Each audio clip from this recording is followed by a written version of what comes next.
So you mentioned like that you were, I don't know, ashamed of 90% of the job you had to do here. What was these 90%? This. I was in a patrol that escorted the engineers who sealed up the doors of these families here so they cannot go out to the street because the Shuhada Street, the road where we are now, is a sterile road. Palestinians cannot step a foot here.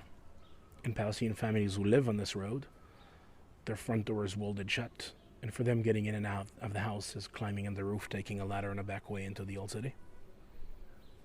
But this is Palestine, Palestinian territory. Yeah, this is occupied territories, yeah. Even the most right-wing government in Israel's history, which is the current government, never annexed Hebron. Yeah?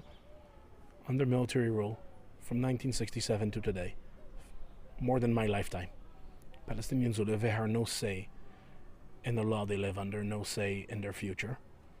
It's Israel deciding for them, and not for their sake, but for the sake of Israel. You know, and I can think of Like thousands of other examples, yeah? But this is just one of them, of what I've done here. What were the like, are there like worse moments than others? I don't... there isn't one thing, yeah? There is basically 2 years of service here. Yeah, 2 years. I'll give you a story. Right in the corner here, in front of the roundabout. This is one of the first days or weeks that I'm here in Hebron. I'm standing in the post with my commander, and it was it's a morning shift or an afternoon shift, but during the day, the settlers had the protest tent here.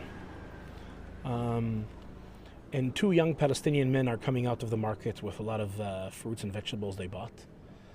And settlers were in the middle of the afternoon prayer, mincha.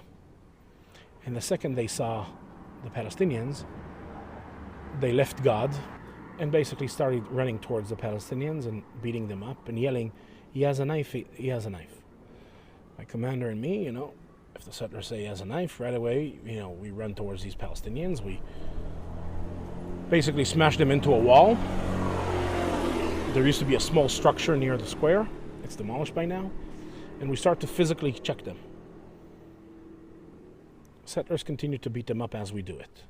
It doesn't take more than like 40, 50 seconds. I look at my commander, he looks at me, we understand there is nothing. This was saying that they have a knife was just a way of the settlers to get us engaged. So we put the Palestinians on the ground, turn our back to them, face the settlers, and ask them nicely to stop beating them up. Because our orders are we cannot intervene. Our job here is to protect the settlers. If we see settlers attacking Palestinians, it's not our job. We cannot enforce the law on them. That's the job of the Israeli police.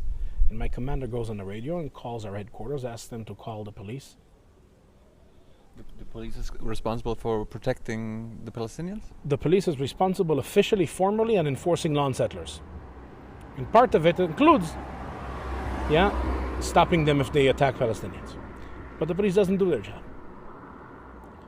Settlers continued beating them up for a few minutes. Then they went into a car and drove away.